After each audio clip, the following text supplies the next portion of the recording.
Ya, Kimchi, muchas gracias ya a ti. Quizás porque también escuchamos que hay diferencias entre estados. Por ejemplo, Kerala, hemos escuchado de Kerala muchas veces, hemos escuchado de los modos que se están organizando sus comunidades para lidiar con los problemas. ¿Nos podrías contar quizás unos de los mejores ejemplos o peores ejemplos a nivel estado o nivel de base? Sí, bueno, antes de contestar a la pregunta de Kimchi, hay una pregunta aquí en el chat que creo que realmente entra al corazón de lo que estabas diciendo. Eso es, ¿cuál es la razón por esta inutilidad a nivel de gobierno central? Entonces, como quieran, si quieres responder primero a la pregunta de Kimchi o el otro, pero están vinculados. Ok, sí. Voy a preguntar primero la segunda y luego voy a llegar quizás a las buenas noticias, podríamos decir, para ver la esperanza que podríamos tener. Bueno, lo que hemos visto en India en los últimos 7 años es un gobierno que realmente tiene una agenda que es convertir a la India en un estado hindú. No sé realmente qué significa eso, pero eso es su enfoque. Y de cierto modo creen, bueno, yo no sé qué tienen en la mente, pero creen de cierto modo que hacer eso entregará automáticamente a India o devolverle al país una cierta gloria antigua, histórica. Hay muy poco reconocimiento de cualquier tipo de experiencia. Y no digo que los economistas siempre tienen razón, pero no les gusta escuchar a los economistas, a los científicos. Tienen un consejo de científicos, pero no les han escuchado. En vez de eso, tienen básicamente personas que dicen sí a todo lo que quieran.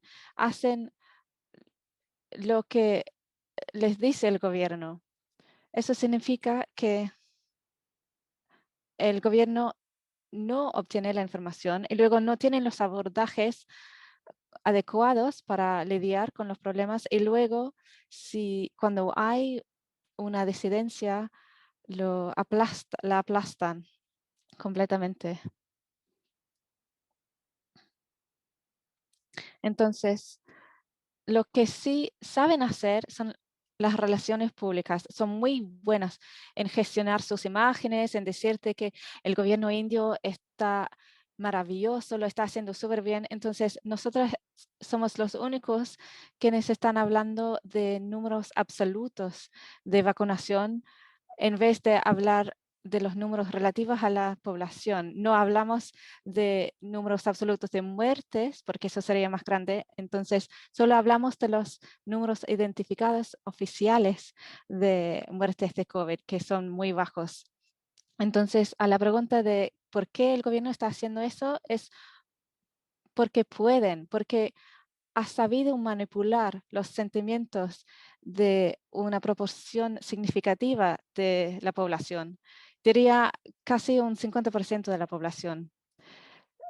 Ahora creen que el gobierno tiene razón, lo está haciendo bien, que si el gobierno dice que necesitamos un confinamiento total en todo el país, incluso en las regiones lejos de toda la infección, lo vamos a hacer porque el gobierno tiene razón.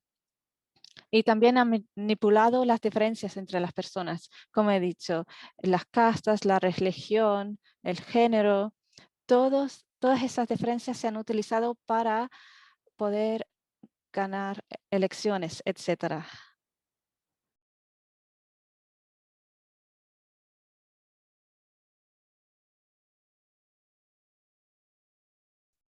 Esto quiere decir que parece que los gobiernos, los estados son responsables. Y cuando estás en un estado y ves que no tienes plaza en la UCI, no tienes oxígeno, pues vas a echar la culpa al gobierno del estado en vez del gobierno central. Pero el problema es que el gobierno central fue el que cogió todo el control y tiene control sobre todo.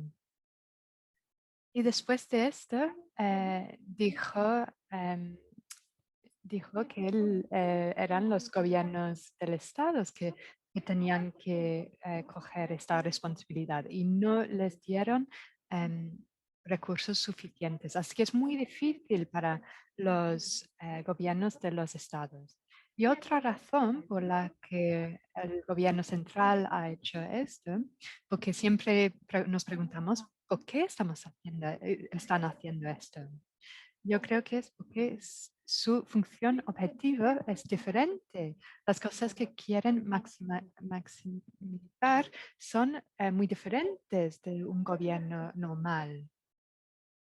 Así que yo creo que hay una diferencia de objetivos, que es porque el gobierno central ha elegido este papel y puede hacer este papel porque las personas lo han aceptado por varias razones. ¿Qué quiere decir esto? Depende. Y sobre los gobiernos de los estados, em, hay que recordar que no tienen suficientes recursos.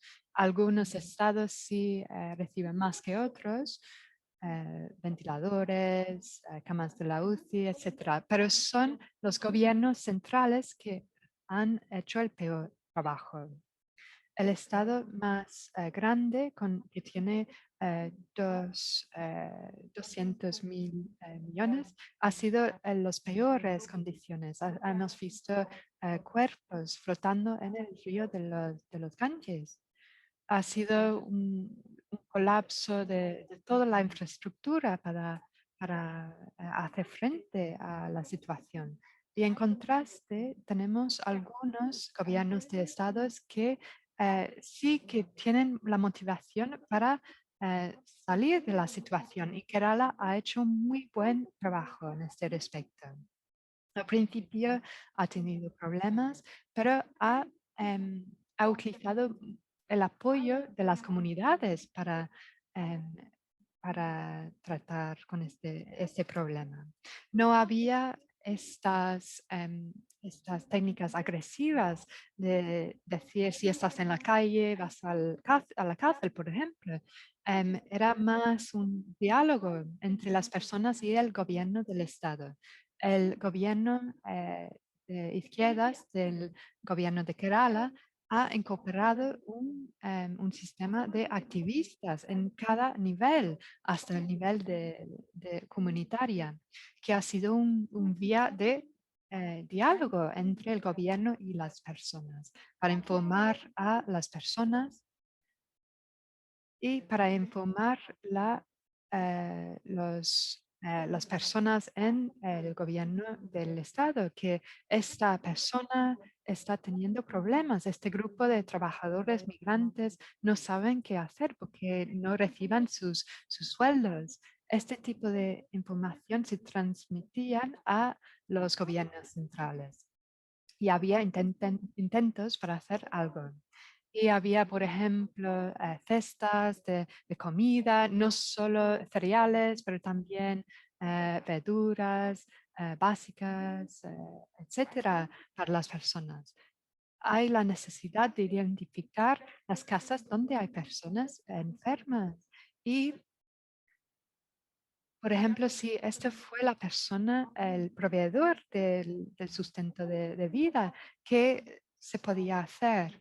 Así que ha sido posible porque había una participación masiva de la población en Kerala. Sí que había olas de infección del virus y más que eh, otro estado sí que está gastando sobre esto y tiene menos presupuesto. Por eso, por haber gastado.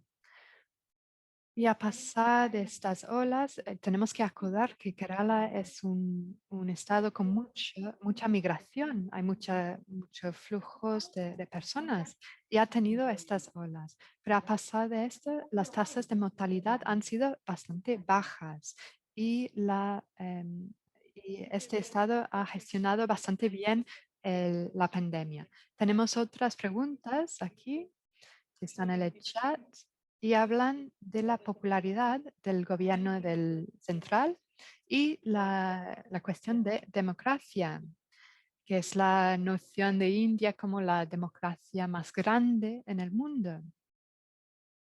Muy rápidamente, no tengo, porque yo sé que otras personas tienen más que decir sobre esto. India sí fue una democracia que funcionaba. Sí, que funcionaba de manera civil y política, pero esto ha sido socavado por el gobierno de los últimos años, mucho antes de la pandemia, pero la pandemia ha sido como una excusa. No hubo parlamentos o sesiones del parlamento durante la pandemia. Ha sido como una excusa que se está utilizando de maneras terribles. Hay datos que no se coleccionan ahora, no hay informes, hay la opresión de varios informes, así que hay un declive muy grande sobre los elementos más básicos de la democracia. Y todas las instituciones del Estado se están movilizando para atacar la oposición. Muchas agencias te siguen si estás en contra del gobierno central. Así que realmente no tienen el tiempo para organizar o gestionar cualquier otra cosa. Así que sí, ha habido esta socavación de la democracia y los líderes han puesto esta imagen delante de las personas de India pero, y ahora sí que hay personas que apoyan a Modi o personas que creen como fanáticos a Modi. Pero muchas personas están cuestionando si quieren un Estado así o un Estado que realmente entrega las cosas más básicas para las personas y sus derechos humanos básicos. Yo tengo esperanza porque yo creo que la nueva generación tiene muchas líderes muy inspiradoras, que tiene inteligencia, tiene imaginación, etcétera. Esta es una crisis que va a durar, pero no va a durar para siempre. Va a, va a terminar y yo creo que la democracia en India va a sobrevivir.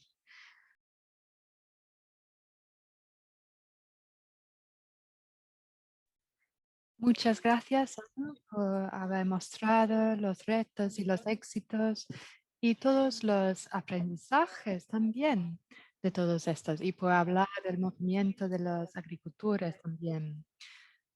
Muchas gracias por mencionar hacia el final de tu ponencia la contribución de los templos Sikh y la comunidad Sikh también, porque esto es algo que hemos visto en todas las protestas, perdona, contra CCA, que han sido las personas Sikh que han proveído la comida, la ayuda, etcétera.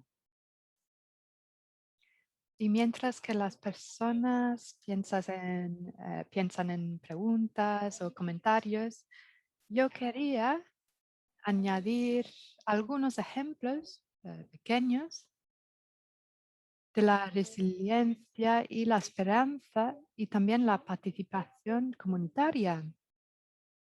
Algunas de las protestas vienen de personas que hacen dibujos, que critican el Estado a través de caricaturas. que hay una persona que tiene un dibujo, una caricatura que se llama el panel sanitaria y, y envía muchos mensajes muy importantes. Quizás podéis buscarlo. Y en la primera semana de la pandemia se llamaba Sanitary Panels. En la primera semana quería añadir que los grupos de mujeres se han formado y se han em, juntado en la primera ola para abordar los temas que el Estado debería tener en cuenta y que de hecho los gobiernos no estaban pensando en estos temas. Por ejemplo, el cierre de los servicios de urgencias, la falta de servicios del aborto, por ejemplo, el hecho de que podíais antes ir al hospital para obtener un aborto, pero que ahora no se podía por la atención que se hizo al COVID, el aumento de violencia doméstica.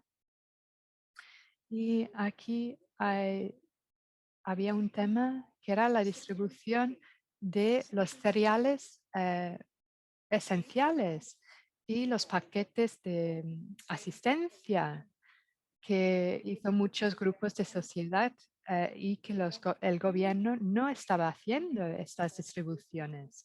Y había estas distribuciones muy grandes por los grupos de sociedad civil y hablaban de la necesidad de no solo lentejas, arroz, etcétera, pero también productos para la regla, para las mujeres. Porque si estás ahí en un pueblo, ¿dónde vas a ir para obtener estos productos para la menstruación?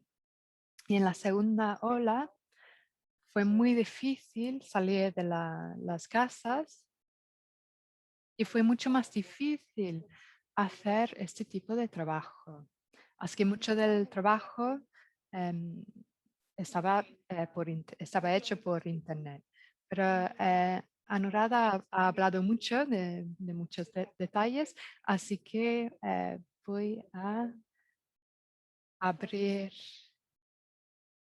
ahora, pasar la palabra si tenéis algunas preguntas.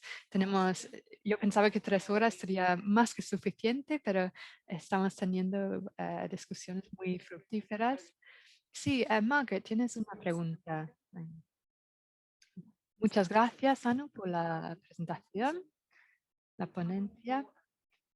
Has mencionado el movimiento poderoso de los agricultores y es increíble, pero me gustaría saber si hay debate sobre la propuesta para la reforma nacional de la tierra. No, pueden decir no a estas leyes, estas 3 leyes, pero podrían decir sí a una reforma de tierra. Hay muy pocos estados que han tenido una reforma de tierra y esto incluye Kerala. Eso podría ser un proyecto para las personas y podría dar acceso a tierra y comida y espacio social. Así que, ¿cuál es la estrategia de las personas contra el gobierno de Modi? ¿Hay otras propuestas sobre la reforma de las tierras? Ahora mismo no tienen propuestas claras sobre la reforma de las tierras. Tienen solo una agenda de un punto. Es muy draconio. Y sobre la reforma de las tierras debería haber ocurrido hace muchos años. Y lo que ha ocurrido desde entonces es que las tierras más grandes se han fragmentado en tierras más pequeñas. Así que ahora cuando el gobierno propone la reforma de tierras es algo privado que deberían venderlo a los agronegocios y darles acceso a esto. Ahora mismo los agricultores tienen tienen tierras más pequeñas y no están interesados en esta reforma de las tierras, pero han dicho que sí, que van a trabajar hacia un final democrático al gobierno del Modi. Van a hacer campañas, han ido al Bengal de Oeste, a donde las elecciones estaban, y han tenido un impacto no solo por los agricultores, pero también por otras personas. Así que esta es la agenda de los agricultores y van a continuar. Tienen una agenda muy radical. Hay una cohesión, una conexión entre la tierra, la distribución, la comida. Hay muchos colectivos asegurándose de que se desarrolla la infraestructura. Hay también sobre abuso infantil también. Así que la reforma de las tierras ahora no es un tema clave para estos agricultores. ¿Tenemos otras preguntas?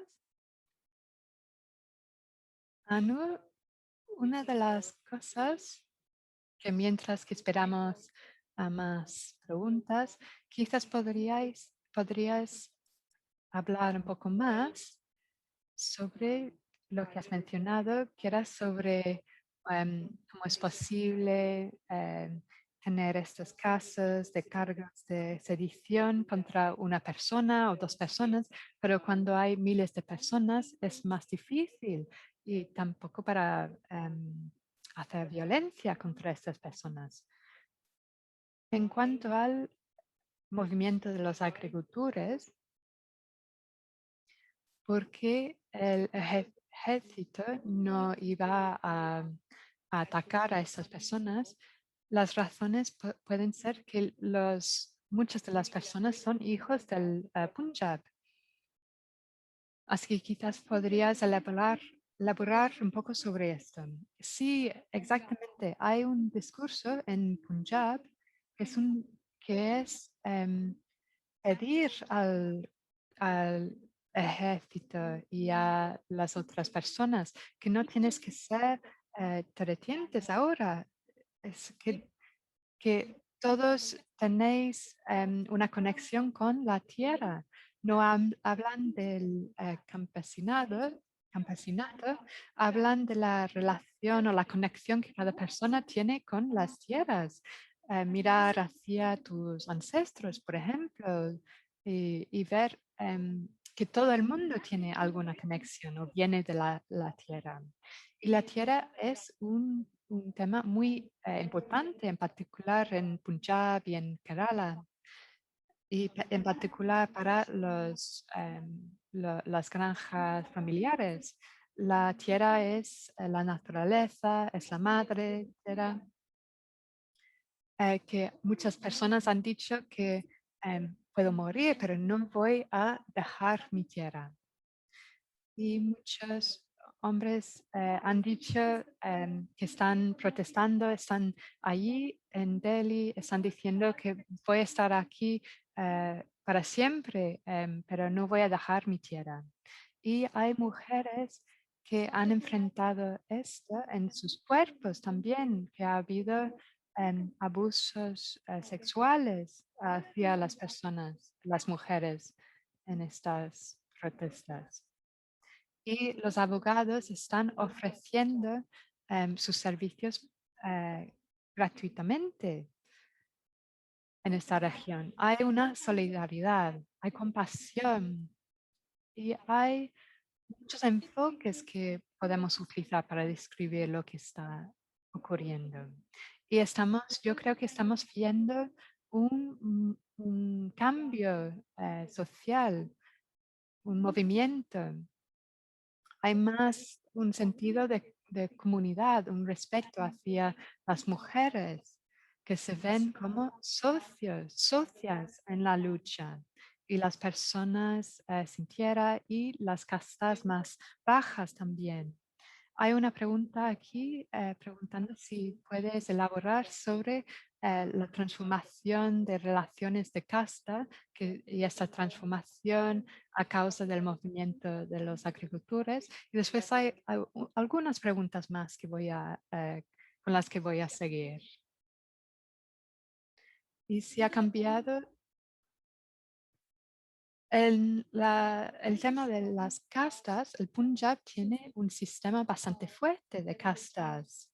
Hay las Sikhs, ya hay diferentes grupos. Pero aquí ha habido un tipo de unidad colectiva entre estos grupos. Los Sikhs son las personas de las terratenientes, las personas que tienen las tierras, pero está relacionado con el dinero, con las personas entre medio. El gobierno ha dicho que las personas entre medio están intentando ganar mucho dinero, están beneficiando de este dinero, pero los agricultores han dicho que sí, que estas personas intermedias son importantes para nosotros también. Así que hay este tipo de tejido de personas. Están mostrando que todos están dependientes de todos los demás y que se ven como, como de una misma importancia. Están allí viviendo juntos, comiendo juntos, formando una comunidad, creando estas cocinas. Las mujeres que están haciendo sus rotis, su comida por las noches. Y cuando estaban estas protestas aquí, también había en los pueblos un debate, una comunidad que se juntaba. Había protestas en las plazas de los pueblos. Había protestas por las mujeres en los pueblos. Los que no podían ir a Delhi sí que se estaban protestando. Todo el estado estaba transformado a algo de la protesta. Y por eso el gobierno del estado tenía que dar su apoyo a esto. Y ningún partido que no da su apoyo en Punjab no va a ganar las elecciones en los próximos 10 años, yo creo. Hay 3 preguntas aquí. Voy a cambiarlos un poco y formularlos en 2 preguntas. Una es si la pandemia estaba mejor controlado en un estado donde había un partido de izquierda. Y también hay una pregunta sobre los intelectuales indios y su perspectiva hacia el capitalismo. Y la otra pregunta es si el activismo es más bien de escala pequeña, ¿cuál sería la agenda para un activismo más a largo plazo, más grande? En cuanto a la última pregunta, no es una agitación pequeña, es una protesta increíblemente grande. Es una de las más grandes que el mundo ha visto recientemente. Adelante, perdona. Por supuesto, India necesita las políticas de la izquierda, pero tiene que ser muy creativa. Las izquierdas sí están apoyando a los agricultores, pero los agricultores tienen sus propios líderes, tienen sus líderes locales. Los grupos políticos de la izquierda están en el movimiento, pero desde fuera, lo están apoyando desde fuera. En cuanto a los académicos, los intelectuales, sí hay académicos que critican el capitalismo, hay otros que apoyan el neoliberalismo. Hay una escala, es muy amplio. Y esto existe en cualquier país. En cualquier país donde los académicos tienen libertad de expresarse. En cuanto a la primera pregunta sobre el tamaño del movimiento, creo que estaba hablando sobre lo que habías dicho antes sobre los movimientos que son fragmentados o más pequeños. Los movimientos, por ejemplo, el CAA o los movimientos medioambientales, no tienen el apoyo de las masas a causa de la pobreza, etcétera. Las personas están trabajando todo el día para sustentarse. Muchas veces, bueno, en este movimiento, en particular de los agricultores, está involucrando a todas las personas del estado de Punjab. Es un movimiento de masas. Sí, este movimiento, por ejemplo, había un movimiento hace años que en Uttarakhand las personas cogieron árboles, cualquier cosa em, que está conectado con la idea de los sustentos de vida es algo muy importante en vez de algo que está relacionado con algo de una reforma del futuro, por ejemplo, el cambio climático, etcétera. Pero hay mucho apoyo a esto porque es algo del día a día a las personas.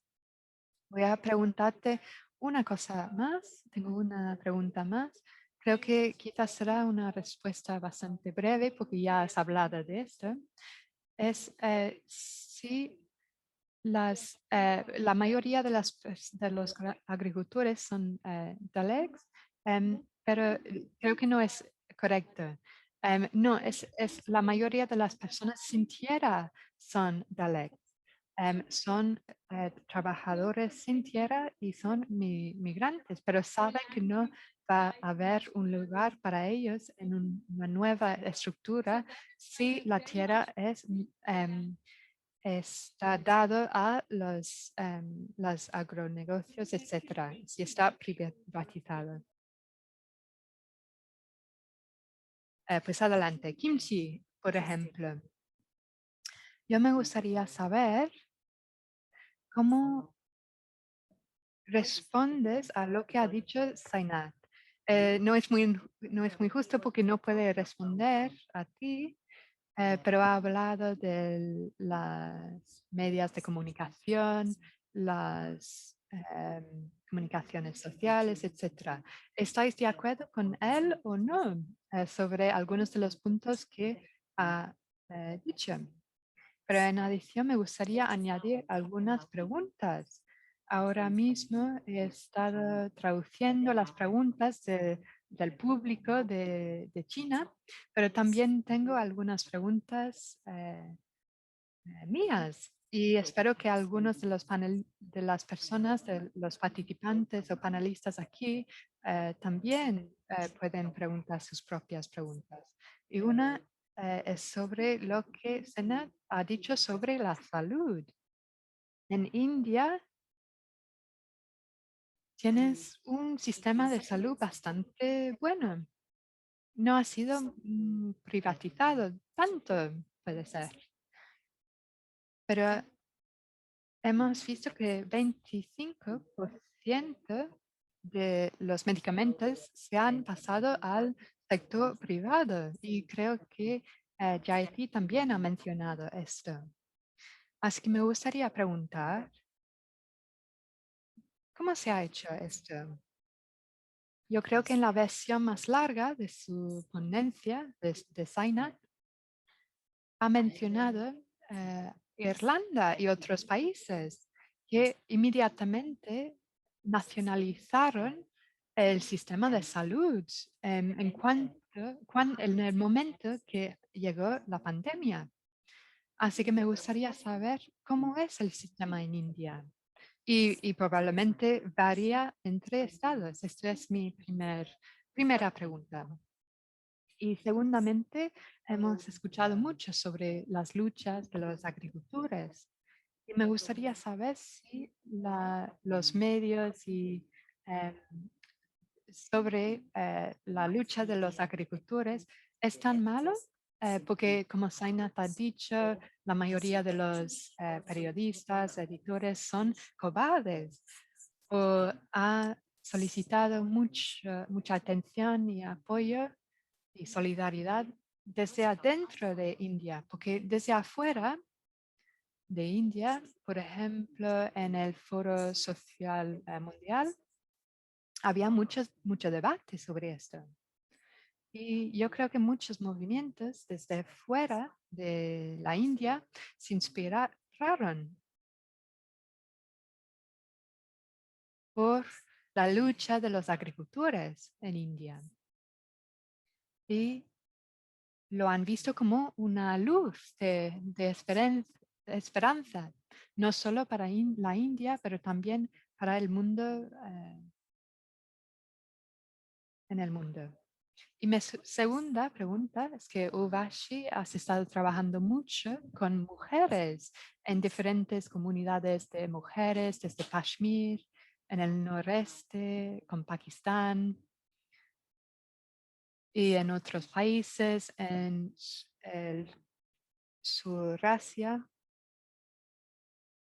Y me gustaría saber si tienes algunas historias a contar de cómo las mujeres en estas diferentes comunidades se han ayudado entre ellas. Porque un aprendizaje que tenemos desde Kerala es que ha habido mucha organización de las comunidades y las personas están acostumbradas a la ayuda mutua.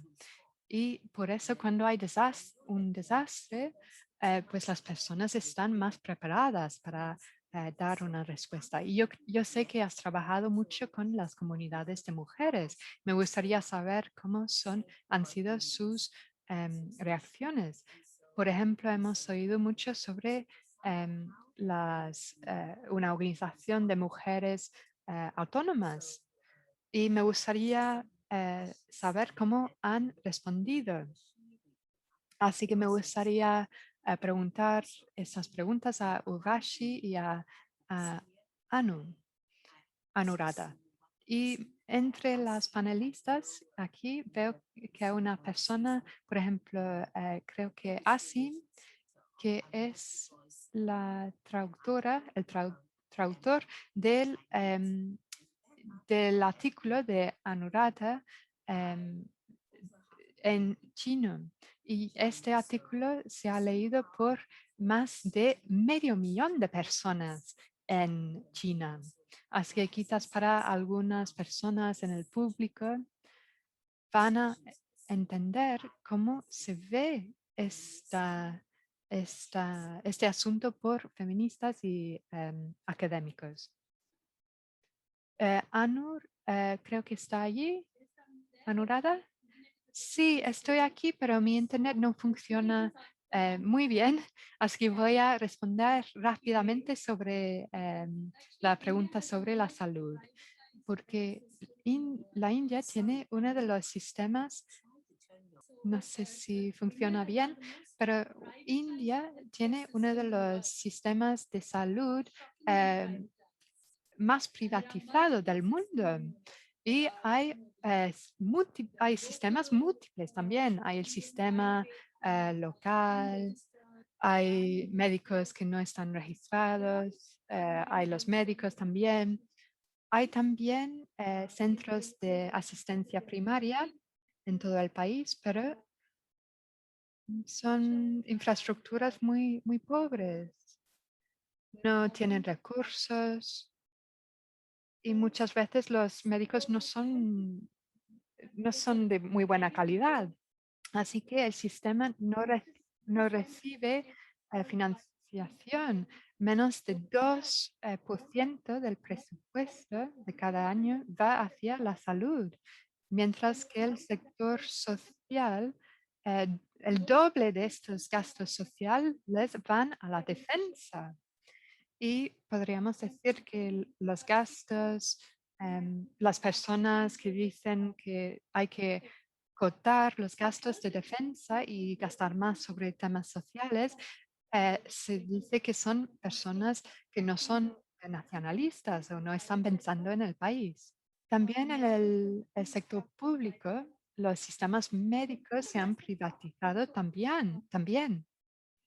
Pero, sin embargo, hay hospitales del gobierno públicos que todavía están funcionando a pesar del hecho de que no reciben muchos fondos, mucha financiación, y hay muchas enfermeras y médicos que cuidan de estos sistemas. Todo esto se ha expuesto mucho durante el la pandemia y no estaban al tanto para este trabajo. Y por eso hay miles de personas que se han muerto. Si tuviéramos 0,7 por ciento de los billones em, de dinero que se está gastado en defensa, podríamos dar financiación para vacunar todo el mundo. Mientras que hubo la pandemia, eh, se continuaban con los acuerdos de defensa, etcétera. Sí que había un poco de apoyo a los hospitales porque nadie quiere perder las elecciones, pero estaba muy lejos de lo que realmente se necesitaba. Y voy a dejar las otras preguntas a Urvashi. Yo creo que otro problema con el sistema de salud es que conceptualmente esa idea de los hospitales del gobierno y el Estado que ofrece servicios gratuitos a los pobres, este, esta idea realmente no existe. Por una razón, la infraestructura al nivel local, eh, en los pueblos, etcétera. Y la otra cosa son las citas para los médicos o los trabajadores de salud. Hemos tenido retrasos con estas citas y hay muchas posiciones de trabajo que son vacantes. Y ahora, durante la pandemia, estaba evidente que los personal de salud no había suficientes personas y necesitaban más personas. Y que la idea era de utilizar los estudiantes de medicina, pero eh, estaban ofrecido un sueldo muy inferior y no había buenas condiciones tampoco. Así que realmente no hay la voluntad política para ver la salud como la base de crear la buena ciudadanía y para el progreso. Como se ha dicho, no se puede ser un poder global con unas personas que no tienen salud y no están nutridos tampoco. Así que en cuanto a la vacunación, por ejemplo, para diferentes enfermedades, en muy poco tiempo este país ha podido hacer mucho. Para la viruela, por ejemplo, pero necesita una voluntad política que no existe aquí. La pregunta sobre los medios de comunicación y lo que ha dicho Seinat sobre los editores que no tienen coraje y que quieren agradecer al gobierno, esto es bastante verdad. Al principio había un poco de cobertura sobre estos temas en los medios de comunicación, pero después el gobierno se intervino y, por ejemplo, una de las cosas que hizo es que una de las zonas donde había los agricultores cerca de Delhi, en la frontera con Delhi, construyeron como obstáculos de cemento y pusieron tipos de palos de hierro en las carreteras para que los camiones llevando agua o otras cosas no pudieran llegar a esas zonas y los periodistas tampoco podían acceder a la zona porque tenían que llegar, apacar y después ir andando para acceder a esta zona. Así que sí, tenemos los medios de comunicación que son muy servil. Mientras que sí que hay algunos periodistas que sí que hablan sobre estos temas. Tenemos un canal hindi, MTV, pero en los medios de comunicación más grandes no vemos casi nada sobre las protestas de los agricultores. Normalmente es solo para criticarlos y decir que no son nacionalistas, que son criminales, etc. Y hay la criminalización de los agricultores. Creo que son ciento y algo periodistas también que se han encarcelado durante este tiempo. Así que es muy problemático y especialmente para los que sí que pueden hacer algo. Sainath habló de un periodista que entró, un periodista musulmán, ¿no? Que entró en una zona donde una mujer había estado violada y asesinada. Y se ha encarcelado a este periodista. Y recientemente, desafortunadamente, su madre murió también. Así que hay realmente problemas para los periodistas alternativas. Y después también has preguntado, Kimchi, sobre mujeres o grupos de mujeres. Y hay muchos temas sobre esto.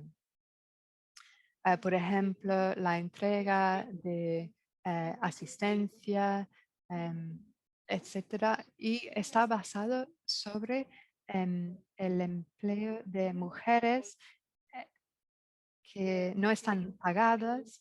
Hay, por ejemplo, aquí mujeres que no están pagadas y son como activistas de salud, pero se ve como un trabajo de cuidados y no está pagado bien. Trabajan 15, 16 horas al día y durante la pandemia fue trabajo de ellas ir de casa en casa a recolectar información de enfermedades en pueblos y otras áreas y el sistema entero dependía de ellas y muchas de ellas murieron y llevan mucho tiempo protestando, pidiendo mejores sueldos, pero el Estado no les presta ninguna atención, pero cuando las necesita, sí las usa. Entonces, eso fue un aspecto y el cuidado médico, enfermería, etcétera, casi un 70% de profesionales médicos son mujeres y vimos en ese entonces incluso la brecha entre géneros. Vimos a las mujeres que trabajaban de enfermera que tenían que quedarse en los pabellones, estaban separadas de sus familias, pero el alojamiento que entregaron a las enfermeras fue mucho peor que el alojamiento que le dieron a los doctores y les pagaban mucho menos.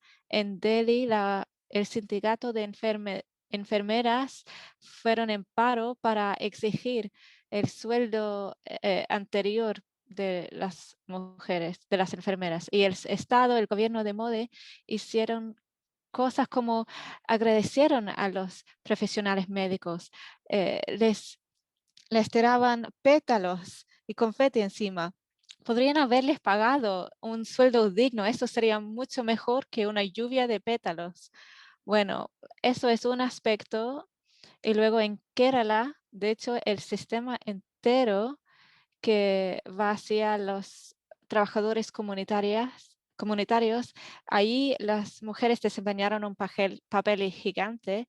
Durante la última elección en Kerala, hace unos meses, ganó una mujer, una educadora, una profesora, y su comité entera fue compuesto por unas mujeres muy fuertes, pero también lo que hicieron en Kerala hicieron un programa que depende y apoya a las comunidades en todo el estado que proporciona servicios como comedores comunitarios y apoyaron y hicieron posible este sistema de comedores comunitarios y estas fueron los comedores que alimentaban a los trabajadores y a las otras personas y fue un programa muy interesante. Luego, uno de los trabajos que nosotros hacíamos en los estados del noreste, este trabajo fue parte de un proyecto que llevábamos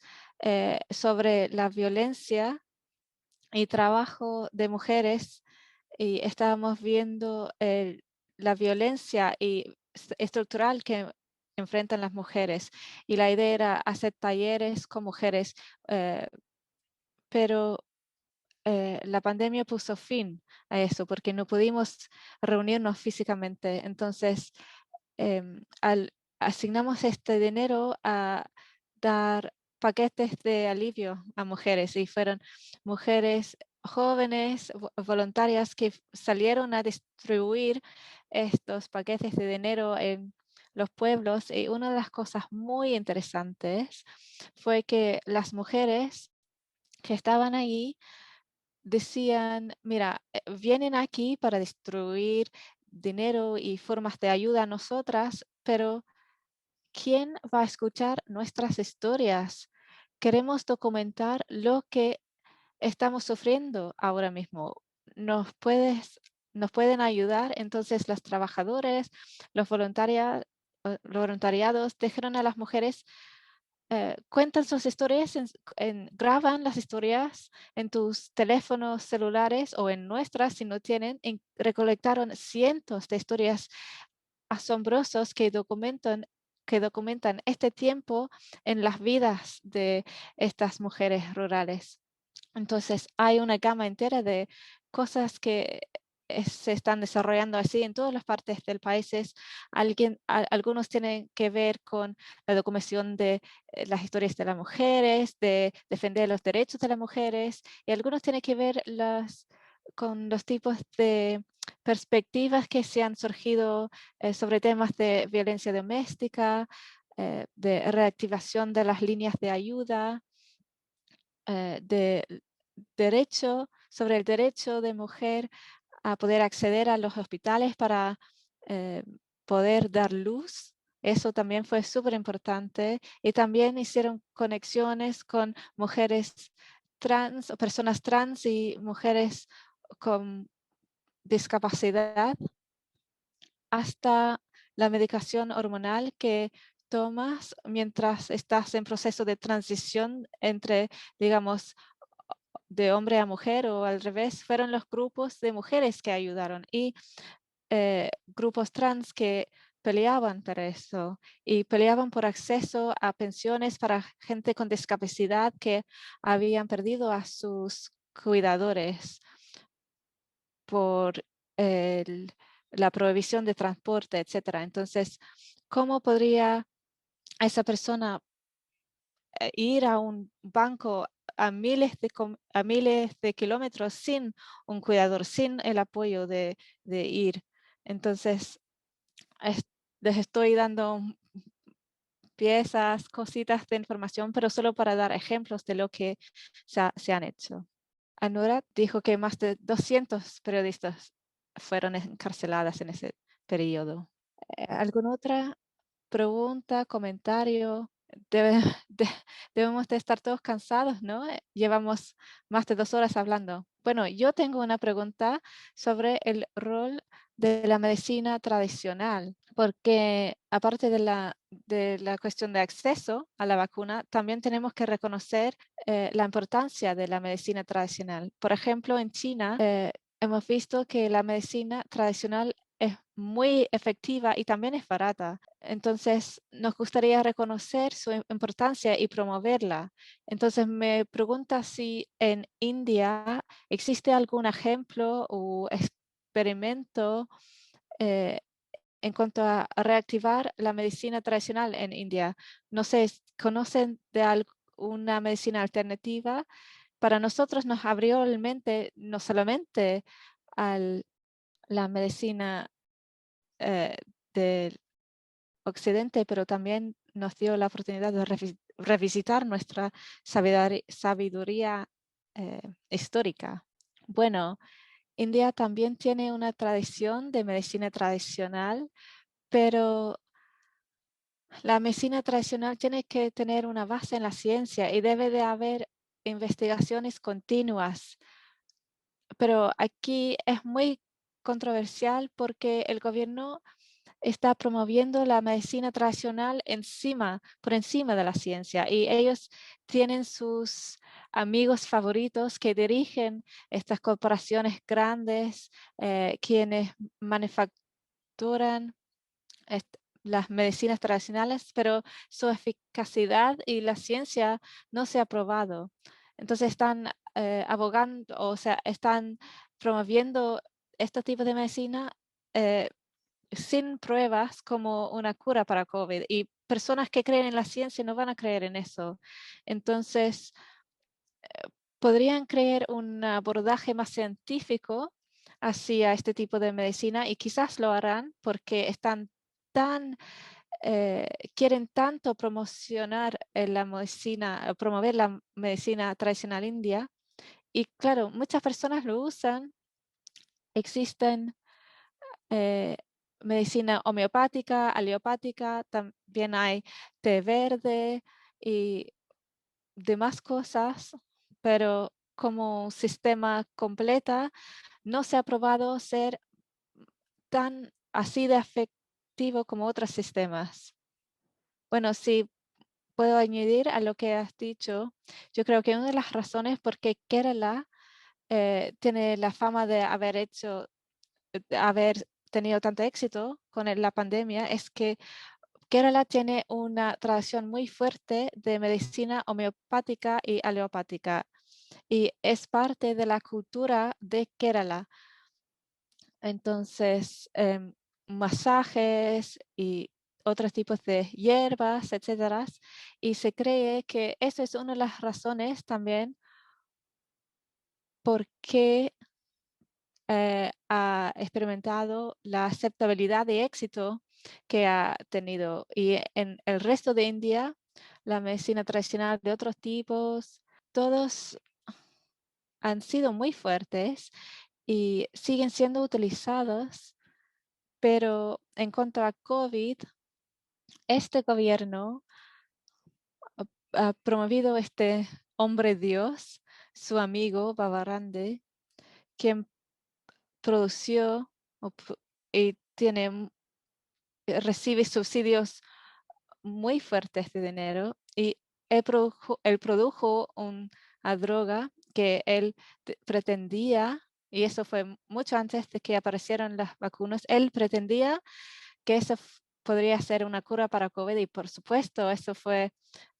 desmentido porque no había evidencia. La gente se decía que podría eh, promover la inmunidad, pero no podría ser una cura. Y luego en otras plataformas donde había muchos representantes de gobierno, ellos recibieron mucha crítica por eso. Y él también dijo en la televisión que la aleopatía había asesinado a muchos doctores durante la pandemia, que no fue verdad. Entonces es como ha dicho Anurada, que tiene mucha publicidad públicamente, pero en privado las personas que eh, ha tenido mucha publicidad negativa públicamente, pero en privado hay mucha gente que sí dependen de la medicina tradicional y para ellos es efectiva, pero como el problema que hemos visto en la segunda ola fue una escasez de oxígeno. Entonces, lo que se necesitaba no fue tanto la medicina, sino oxígeno. Y fue esa falta de oxígeno que ha matado a tantas personas. Urvashi, creo que quizás podríamos contestar a la última pregunta que está en el chat de Hasim. Yo traduje el artículo de Arundhati Roy en The Guardian al chino, perdona, no puedo hablar ahora mismo. He visto varias críticas en contra de críticas del artículo de Roy y no sé si Anuradha va a querer decir algo aquí, pero yo creo que lo que todos hoy han hablado aquí, han hablado de cómo la pandemia ha intensificado las inigualdades existentes y cómo ha impactado a los más vulnerables, más fuertes. Sé que el artículo de Arundhati Roy trata de esa ignorancia de casta y la pregunta es, ¿qué opinan los panelistas de la relación entre la pandemia y el casteísmo en general? Bueno, por mí, yo de hecho, Anuradha, yo no he leído este artículo, de hecho. Bueno, Arundhati, no, yo no he leído el artículo, pero no creo que Arundhati nunca ha- en ningún momento no ha tenido razón en lo que ha escrito.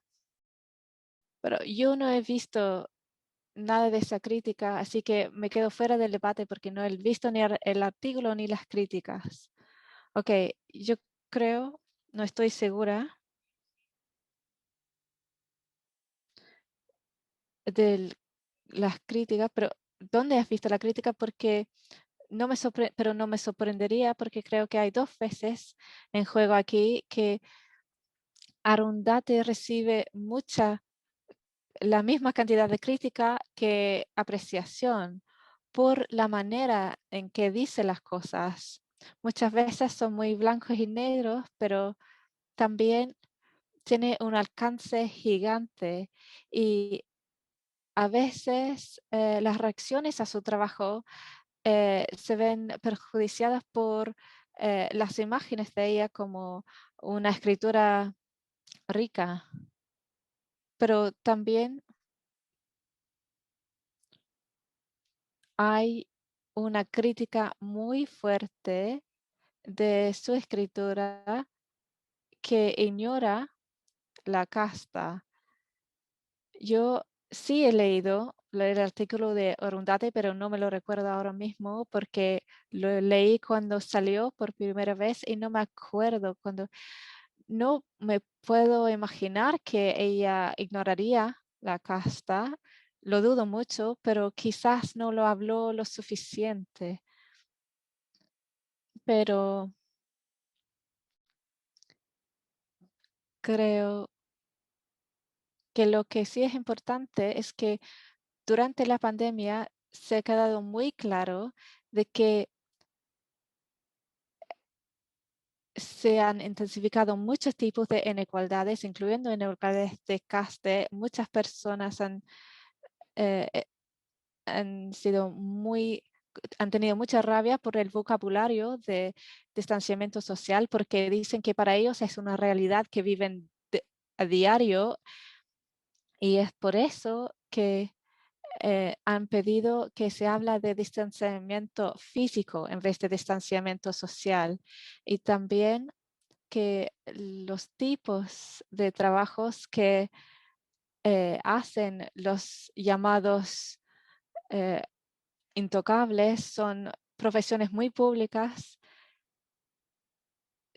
sin mucho acceso a salud. Entonces, eh, aunque el confinamiento quizás podría haber protegido a las personas ricas dentro de sus casas, pero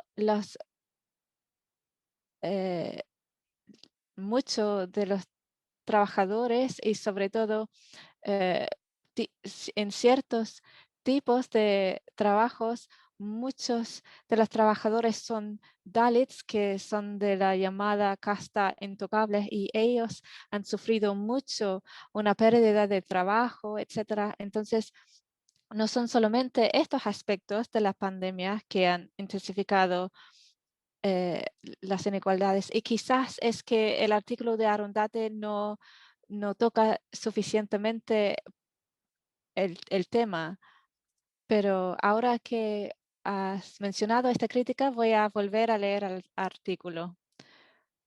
Pero sí, Arundhati es conocida por hablar por las personas más vulnerables y pobres, y no es común o normal para ella eh, no hablar de ellos. Yo creo que de hecho todos los panelistas son conocidos por hablar de los Dalit durante la pandemia. Entonces, de nuevo, muchas gracias a todos, a todos.